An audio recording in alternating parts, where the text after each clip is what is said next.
Y'all saw me at the Great Wall of China. Y'all saw me in the night markets in South Korea and doing all this cool stuff. What you didn't see is me staying in a $4 a night hostel in Guilin, China. Whether that food is a $500 meal or a $1 ramen noodle from the convenience store, it's all sheets from your body the same way. Now, I'm not saying go and be doing, I'm on a solo trip. And there's somebody's ancient of days grandfather in the background that you didn't video. I may be young, but I'm ready to give you all my love. Hi you guys, welcome back to my channel. It's Michelle Murray, and if you are new here, hi, hello, welcome to my channel. So in today's video, I'll be giving you guys the 411 on how I've been able to travel somewhat frequently, just like my finances, have been able to do that, strategies and tips I've used to save money, all of that. I feel like this is a pretty requested video. I've had people who are brave to come and ask me, you know, how am I able to like financially afford traveling? So in this video, I'll be answering those questions to the extent that I feel comfortable answering them. I will say that it's always been a very difficult question for me to answer because the way I've been able to afford my trips or even like go on trips has evolved throughout my life. So I hope these tips will be able to help you at the different stages of life you might be in, because I think there's something in this video for everybody, regardless of what position in life you're in. Now to start this off, I'm 23. I only had my bachelor's degree, never had like a real 9-to-5, you know, legit type job. No, I'm not a trust fund baby. My parents don't even approve of me traveling, so they definitely don't be giving me money. But regardless of those different factors, by the age of 23, I've gone to about 20 different countries. And I think I've done about like maybe half of those solo. So I've definitely found a way to make it work. You know, I'm gonna be giving you guys tips and advice on how you can make it work regardless of your financial position. Now, first off, I love this quote by Anthony Bourdain, and I think it goes along the lines of like, I'll leave it on the screen. Like if you're 22 and young, travel regardless of how you do it, even if you sleeping on the floors in India or something, like just do it. Do it regardless of how you have to do it. And that was my mindset, or it really is my mindset in regards to traveling, and has been a reason why I've been able to travel so much up until now. So when I first got started with like traveling on my own, baby, I didn't care how I did it. I just wanted to go. So for example, when I was an undergrad and I went to, I was doing a legal internship in Thailand, I went and saw 6 countries during that summer alone. I went to Cambodia, Malaysia, Bali, the Maldives. What am I doing in the Maldives as a 20? I think I was like 19 or 20-year-old at the time, but I made it work. No, I was not sleeping in those overwater bungalows and stuff. Like I literally was like in the more like authentic parts of Maldives that hadn't been like destroyed by like tourism and changed by that. And so having that authentic experience allowed me to be able to afford to get to the Maldives. I wasn't dropping $1,000, $1,500 a night on an overwater bungalow or something. My accommodations was maybe like $100 or $60 a night or something. So that's one tip. If you are choosing and you're really serious about traveling, that means maybe instead of doing like one grand luxurious vacation that costs like 10K, maybe you look at that 10K and you're like, you know what? I'm gonna travel to 10 countries with that 10K and find a way to make it work. That's kind of like the trade-offs assessment you're gonna have to do when you're choosing to travel and travel on a budget. I will go ahead and tell you guys this. I think for my birthday 2 years ago, I went to China, Japan, and South Korea in like one trip by myself. On Instagram, and y'all saw me at the Great Wall of China. Y'all saw me in the night markets in South Korea and doing all this cool stuff. What you didn't see is me staying in a $4 a night hostel in Guilin, China. And that's the reality of like traveling on a budget and being somebody who's passionate and very serious about it. You're going to do what you gotta do. And I will tell you, for the longest, like, you know, I won't be in a hostel in this place where I'm at in life. I'm sorry, levels don't change. And not trying to shame anybody who need to do hostels in order to afford to travel, because I did that for the longest. And to be honest, like, I had some of my best travel memories and met so many amazing people while I was doing the hostel thing around the world. But anyway, that aside, yes, I was staying in $4 hostels in China, $20 a night hostels in Beijing, or countries that were a bit more pricier and expensive. And let me tell you this, that $4 a night hostel in Guilin was one of the nicest hostels I've ever been to around the world. So don't let me tell you that you think it's like roach infested and I'm just sleeping with cockroaches. Definitely not. But that's the kind of mindset you're going to have. If you want to travel, especially travel at a point in your life where you don't necessarily have the financial means to do the 5-star hotels and resorts, I mean, you're going to have to figure out how you can be okay with hostels. And to be honest, they're not that bad. They get such a bad rap by people who, you know, be fake bougie and stuff. If my bougie self can do it, you can too. Another tool is Airbnb. I know Airbnb's been like tripping with the prices lately, but you know, honestly, compare and contrast in certain destinations, certain countries, Airbnb is the more affordable option. For example, when my fiance and I went to Dubai, we had an amazing time in our Airbnb. It was extremely luxurious, looked amazing, amazing views, all of that. And it was considerably cheaper than like if we were to have stayed at like a hotel. And so, you know, compare and contrast and really try to save money on like where you stay, because the truth of the matter, especially if you're an active traveler like me and you're like, I'm up at 6 a.m., 5 a.m. trying to get my day started and see everything, chances are you're not spending that much time at your hotel or whatever. So really, you just need a place to like lay down, rest your head, and shower. So why spend an arm and a leg depending on the vibe of your vacation? Sometimes the vacation is the resort, is the hotel room. But if you're a more active traveler, or if you're traveling on limited means, your vacation is everything that's happening outside of the place you rest your head. So keep that in mind when you're trying to figure out and like budget your trip and see how much to allocate for where you stay.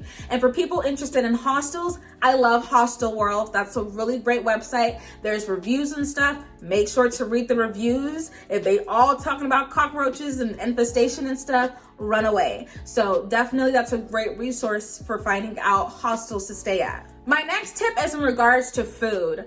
I personally, even like doing like budget trips, like I've saved money with food sometimes. Like say for example, you're going to the Caribbean and I can't believe I'm about to air myself out like this, but listen, like I grew up like thrifting, and not thrifting in like this cool sense that everybody does nowadays to find vintage stuff. No, like I grew up with a Nigerian mama who would take us to the thrift store on the Wednesdays when they had everything for 25 cents. And like we were happy. We were like, it's a shopping spree in here. So I grew up like with a very like thrifty mindset towards money. I'm not about to be spending more than I need to. Like I love a good deal, okay? So with that said, I have that same mindset towards food on vacations. So when my fiance booked our trip to go to Aruba, tell me why my annoying self was like, Aruba is only like a couple of hours away from here. We can save money on food. Babe, let me cook some spaghetti. I will freeze it. Before it's time for us to go to the airport, I'll take it out and we'll take that spaghetti sauce with us to Aruba. When we get there, I'll go to the grocery store, buy spaghetti pasta, boil it. There you go. That's 3 meals right there. We save money right there. I kid you not, I did it. My man thought I was the most ghetto person ever. To my surprise, he was proposing that that trip. So yeah, that's the kind of mindset I have. Sometimes it's not every day go out and be doing 5-star dining at the destination you go to.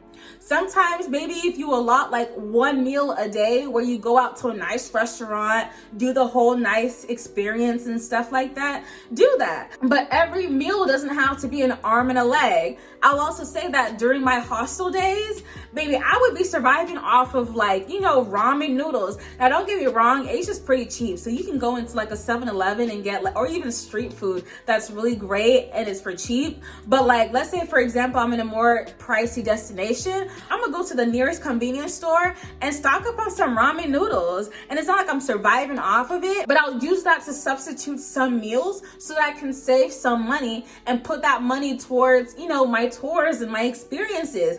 Because at the end of the day, whether that food is a $500 meal or a $1 ramen noodle from the convenience store, it's all sheets from your body the same way, okay? So don't go and be spending an arm and a leg on it. My next tip is to just like be financially smart. It really be blowing my mind when people be asking me like, how are you able to travel? Sis, you have a $400 hair on your head. You have how many Gucci bags? How many Louis Vuitton shoes? And you're asking me, how can I afford it? Sis, you wearing 10 trips right now. On your body head to toe is 10 trips right now, okay? I'm the kind of person, and you know, God will bless me, and he's already blessing me, Sha. But I've been looking at designer bags, I'm like, that's like 2 or 3 plane tickets. Hell nah. That's my mindset. The only designer I own is because my fiance bought it for me, okay? That's it. Like, where I'm at right now in life, my money and my priority is travel. There will come a time where I can do travel and designer, but for now, my priority is travel. And so if travel is also a priority for you, also think about ways where you can cut back in your day-to-day lives. So maybe that's buying less designer, less expensive bundles. Literally on my nails right now, these are press-ons. I went to Amazon.com, if I can't even find it. I went to Amazon.com and got me a set of like, maybe is it like 50 different sets of nails for only $20. And be gluing them bugs on. There's my pedicure. There's my pedicure. As opposed to spending $50 every 2 weeks, $60 every 2 weeks. Baby, I even went to God to learn how to be doing my own pedicure. I have a whole pedicure set here. I do my own pedicure, even waxes. I learned how to do that. Figure out ways in your day-to-day life that you can cut back on expenses and costs so you can save and put that money towards travel. My next tip is to travel on other people's money. Now, I'm not saying go and be doing, I'm on a solo trip and there's somebody's ancient of days grandfather in the background that you didn't video. And Nah, I'm not saying that, and you know, no shade to anybody who's out there doing the sugar baby lifestyle. Baby girl, do you, right? I ain't trying to knock anybody hustle. But what I am saying, for my girlies, for my guys still in college, take advantage of that. Some of these schools have massive study abroad funding. If you're in college, you need to take at least one study abroad trip, like period. Because as a college student, you have access to scholarship opportunities, school funding. Literally, they give you, honestly and truly, if you're a competitive applicant, they throw money at you.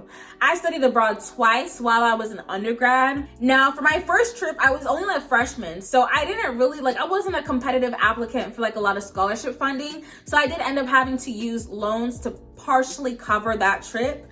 But for my second trip to Thailand, when I was a junior or senior, baby, the trip in total cost $7K. Tell me why I got $14K plus in scholarship funding alone.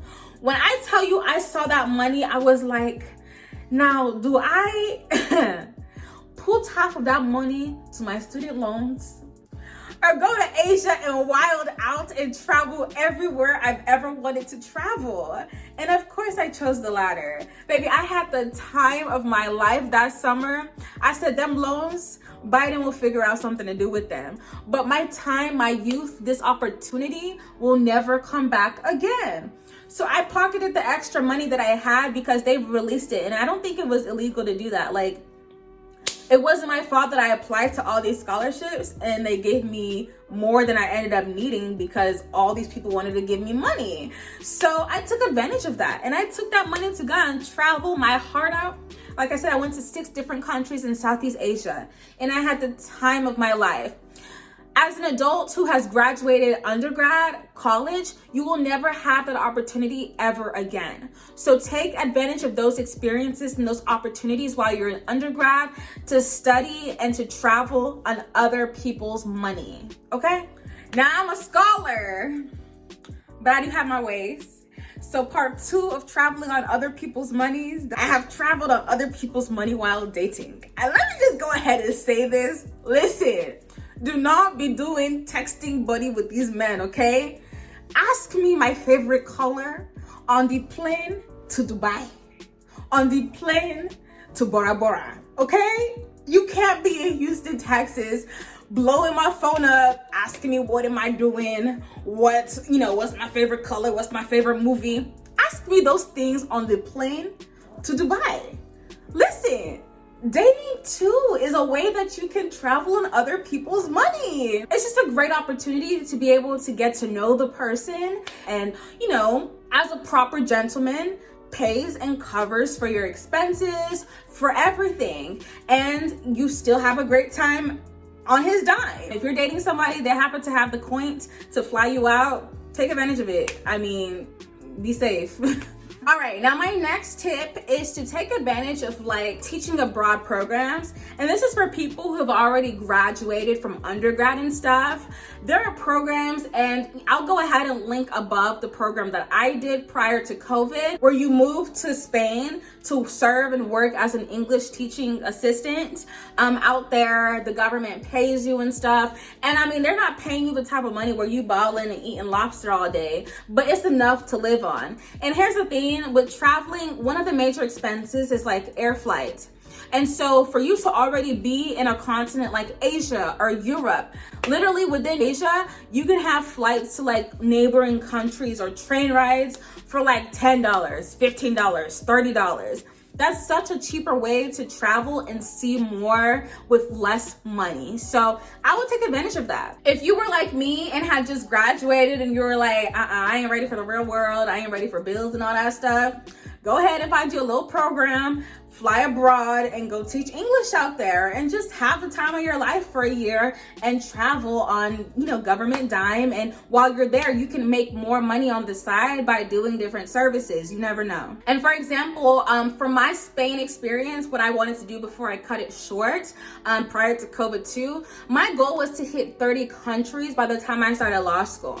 And that would have been easy to do in Europe because everything is just so interconnected and it's so cheap. So definitely keep that in mind, especially if you want to see more of the world. My next tip is having flexibility in your schedule. Like I said in the previous point, one of the biggest financial hurdles with traveling, especially traveling on a budget, are those flight costs.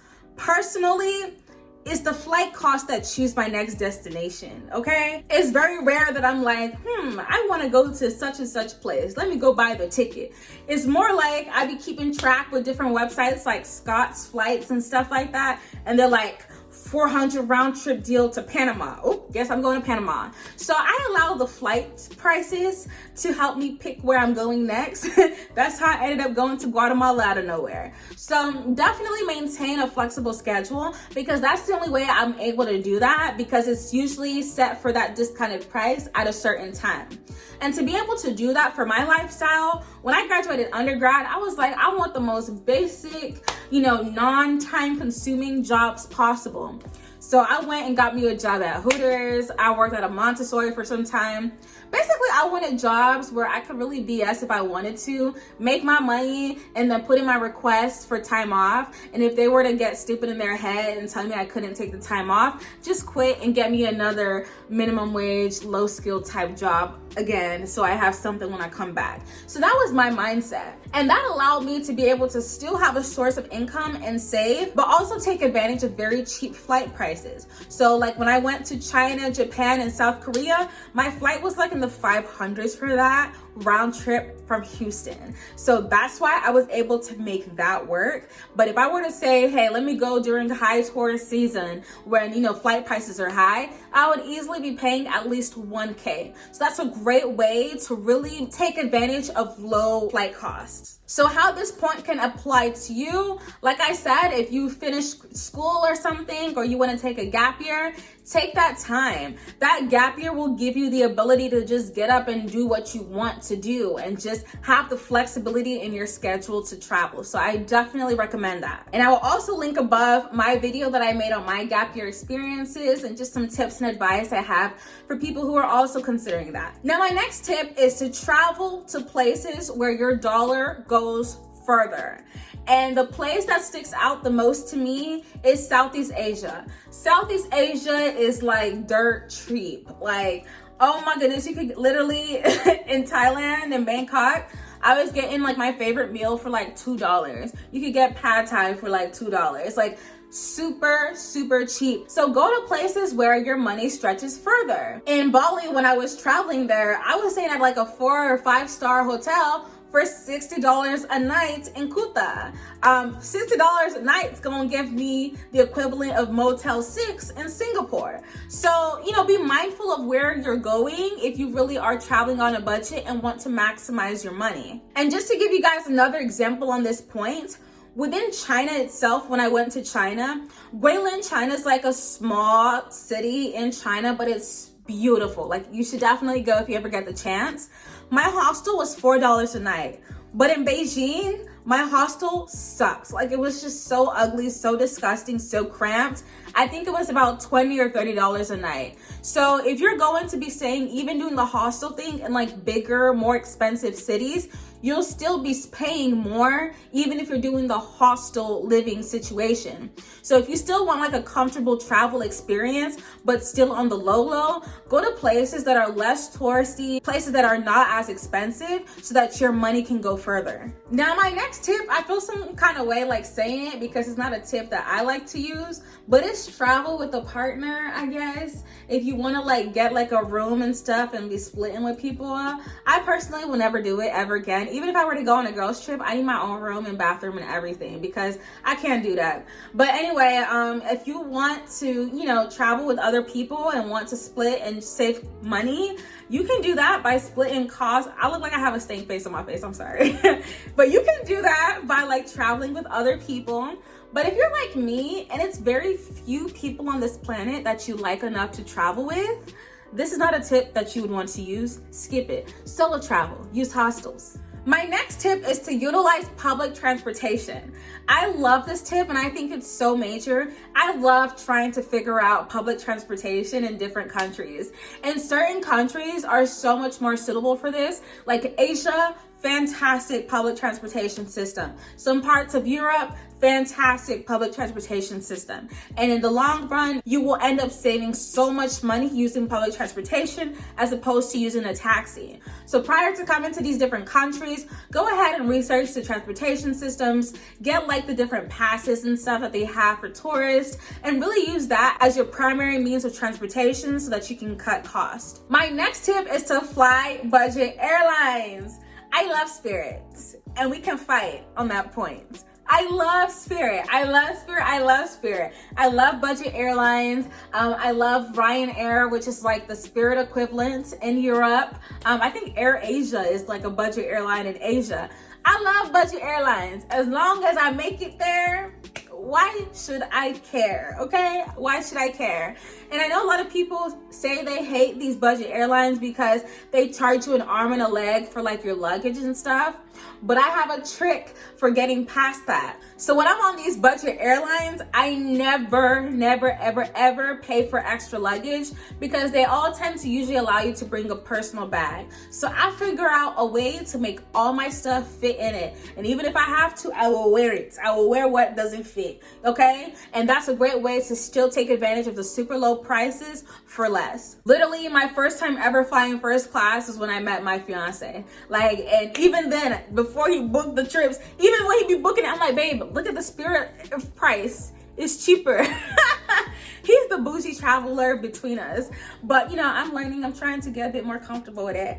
But no, I love budget airlines. I love the cheap flights. I love the cheap prices. I love the fact that we still make it there the same, okay? We still make it there the same. Now I'm going to go ahead and leave link down below the travel bag that I use as my personal bag that I've been using for years, actually, from Amazon. That works amazing. The quality on this bag is great. I used it for my trip to Asia. So when I went on my tri-country trip through China, South Korea, and Japan, I did not bring a single suitcase. And I'm not one of them people that be walking around backpacking wearing the same outfit every day. I can't do that. That's just not me, okay? But you know, I still did the whole glam thing. I still did the whole me thing, but I was able to do it just with that duffel bag because it fit everything. It's durable, it's great quality. Make sure to go ahead and get you that bag because it does wonders. And as a side note, on that Asia trip, had I spent money on luggage and stuff like that, because I also took flights from like China to South Korea to Japan, I would have been paying a lot of money just on luggage costs if I hadn't used my personal bag as my only bag. So that's a great way to save money and not spend crazy amounts on luggage. Now my next tip is to spend your money on experiences as opposed to materials. My family, I am infamous for never bringing souvenirs. I don't be bringing souvenirs. I don't care for them keychains, the magnets, none of that. I don't care for it. I don't want it. I don't want to give it to nobody. My souvenir is me coming back to your presence safe and sound. That's your souvenir. So don't be so pressed to be buying things from all the different places you go to. Only thing I use as a souvenir now is like little Christmas ornaments because, you know, I want to build like a collection for my future kids and have an international Christmas tree. But that's it. I do very minimal spending on my trips unless it's something really important or something really amazing that I want to buy. But I don't feel pressed to buy things from every country I go to, and that helps to save money. My next tip is using credit card points for travel. I can't speak too much on this because it's not something that I necessarily do, but it is something I want to get more and more into. But getting like credit cards for specific airlines that you fly frequently helps you to get like the first class upgrades and stuff, or free nights at hotels. So look into that and check like your own travel patterns. If you're not a frequent traveler, this is probably not something that's applicable to you or that's worth your time. But if you are, this could be a game changer for you and really help you to rack up those points to start traveling at a discount. My next tip is to use travel search engines like Google Flights. I love Google Flights, and I love that you can put the little tracker on them to track the flight changes and get the flights that you want when it's the cheapest. I also like Hopper, I like Expedia, I like Kayak. Another thing that I do is that sometimes I get on these search engines and I'll say like, I want a cheap flight to anywhere. And then I'll just use that to figure out my next destination. I just love how those websites give you the opportunity to do that. So that's a really great way to save money on flight prices. Now, my last tip in this informative video is the importance of prioritizing multi-country trips, all right? So, you know, I get it. Like now in this point of life that I'm at, I'm about to start law school and be in school. I won't have time to just take 2 weeks out of my life to go do like a 5-country tour in Europe or Asia or something. But back in the day when I could, best believe I did. Like I said, I hit 6 countries in one summer in Southeast Asia. Take advantage of experiences and opportunities like that. Instead of just doing like one big trip for like 2 weeks in one country, if you want to see more of the world, prioritize doing multi-country trips or multi-city trips, because it's a lot easier to do it all at one time than to go back and forth from your home country trying to hit more and more of that country. So I usually like to at least hit 2 different countries if I'm flying out, just because you save on airfare, which is a really big expense in the grand scheme of things. All right, so those are all the tips that I have used to travel. Like I've said, the way I've been able to afford traveling over the years has definitely evolved. And now as a fiance, travel costs fall on my fiance's shoulders. So definitely throughout my life, like how I've been able to afford to travel and my expenses have definitely evolved. But I hope that these tips have helped you regardless of whatever stage in life you're at. If this was helpful, please go ahead and give me a like, share, and subscribe. Comment down below any questions you may have, and I will see you guys in my next video. Bye. You a bad girl and your friends bad too. Oh, you got the swag, saucy drippin' swag, do. You a bad girl and your friends bad too. Oh.